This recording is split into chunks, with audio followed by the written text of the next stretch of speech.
To be able to use OliverPos Connect app, you need to have an account registered with OliverPos.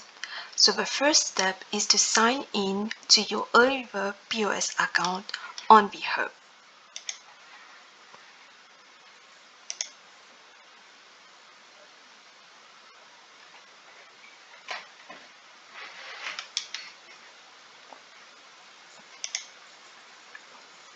The next step is to go to Oliver Apps. Then you look for Clover. Click on Clover and install the app. After you have installed the app, go to Install Apps on the left side. Look for Clover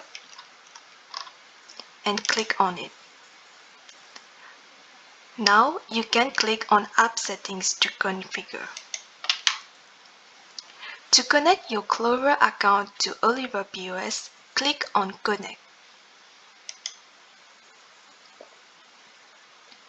Now that we are on the login page of Clover, this means that you must have an account registered with Clover.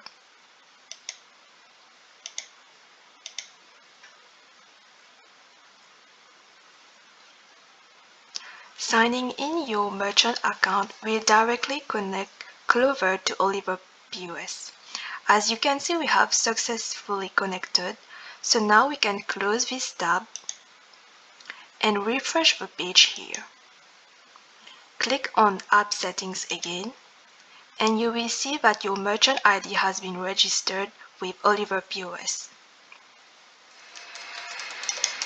After having successfully connected your Clover device to your register on Oliver POS, you can now process a transaction by launching the register.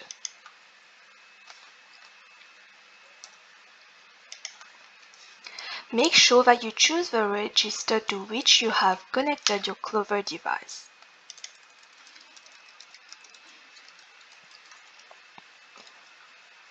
Now, let's say a customer wants to buy a camera and check out. To be able to process a transaction through the Clover device, you only need to go on the right side and look for Clover.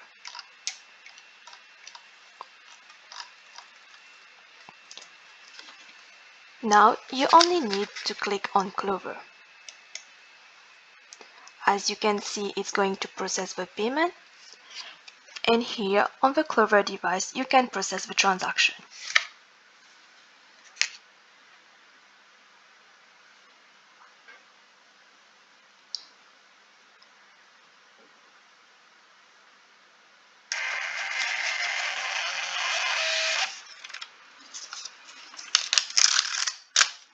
That's the receipt printed after the sale.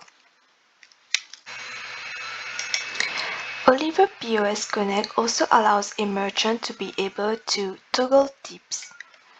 So when adding a Clover device to Oliver Hub, the merchant is allowed to enable tips and connect it to the register.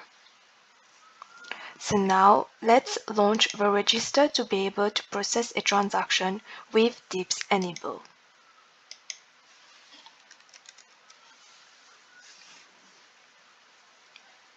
Let's say the customer is going to buy a beanie.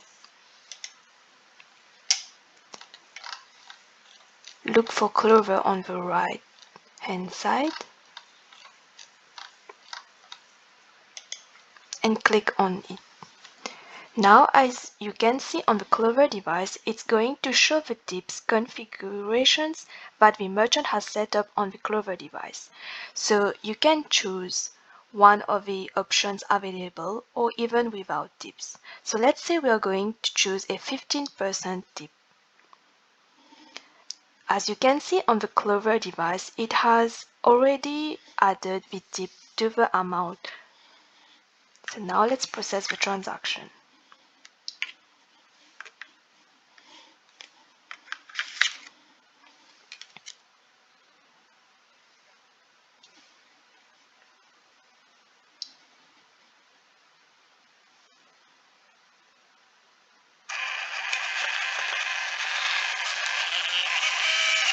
As you can see, the sale has been successful with a tip added.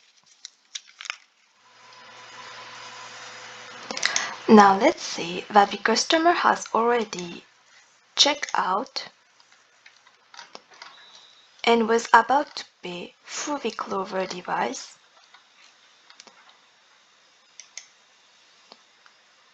So now we are processing the payment through Clover, but the customer has decided that he will not go ahead with the sale. So the merchant has the possibility to cancel the transaction. Click on cancel here,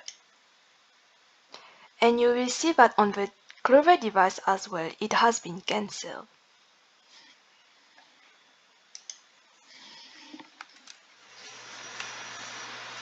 Now let's say that the customer has decided to cancel the transaction while we were processing the payment. So here on the Clover device, you will see that the customer has tried to cancel the transaction. And you will see that on the Oliver POS as well, the payment has failed. So you just have to close this window here.